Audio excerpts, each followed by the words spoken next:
engagement matters more than ever before. This is the cover of Fortune in March. So Google was the new #1 at the time. I'm sure they're not like this all the time, but employee engagement is a really big deal because the more engaged your employees are, the more they will be talking positively about your company and helping you with the war for talent and so on. And at our company, we're #6 on the top 50 companies list in Canada, and it's a lot of extra work to create a culture where employees feel valued and it's real, it's not just lip service. So strong business strategy cuts through the complexity of all the kinds of things I just talked about and many others that would apply to your industries that I haven't gotten into. And good business strategy is about constant decision between yes and no. The toughest thing for executives, and you may have noticed this in sessions you've been in, is to say no to things that are already doing well. It's much funner to dream up net new things than to kill things because they're no longer reaping the reward that they might once have, or they're still positive, but they're just not giving you enough capacity or room to work on some innovative things. Which brings us to the career implications, which there is a constant yes and no factor going on there if you're smart and good. So I've just chosen to zero in on a few trends relative to our industry, meaning our profession. So if social media is a blinding universal global trend, then the business implication is engagement. And businesses are generally not comfortable, especially executives, with the notion of engagement. They'd way rather talk out at other stakeholders than engage with as a general rule.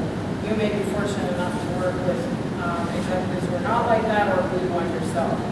On the information overload side, it means like never before, organizations need to engage in sense-making for their employees, but also for their customers and others, major stakeholders.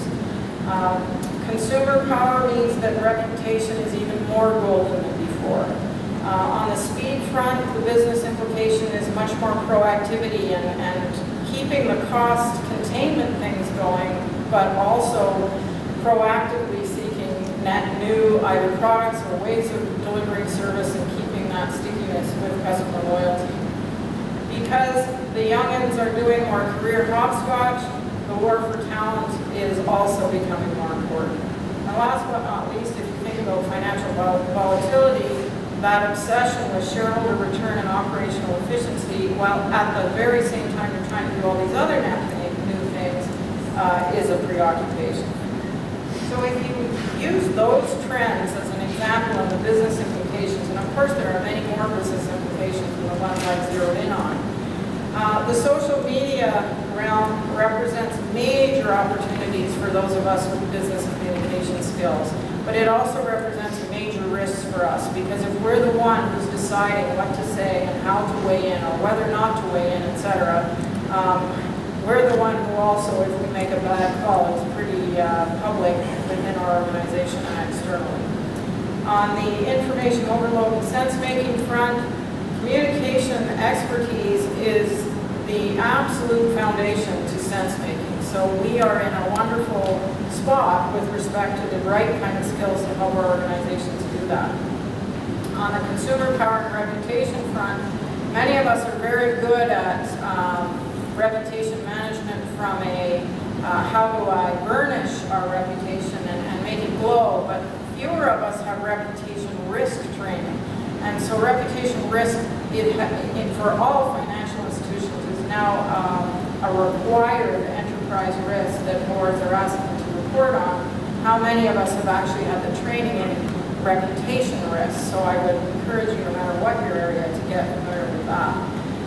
On the speed and proactivity front, that has implications for each of us as individuals in terms of being fast and good. So it's the days of having the luxury of being more methodical, etc., are over, and we need to be delivering fast and good all the time. For some of us, we kind of feel like that actually hasn't changed at all in 20 years. Career hopscotch and war for talent. The need to network with others, both inside our profession and outside, has never been more important. and your own personal brand, how you're perceived by others within your company, in your networks, and in your communities has never been more important.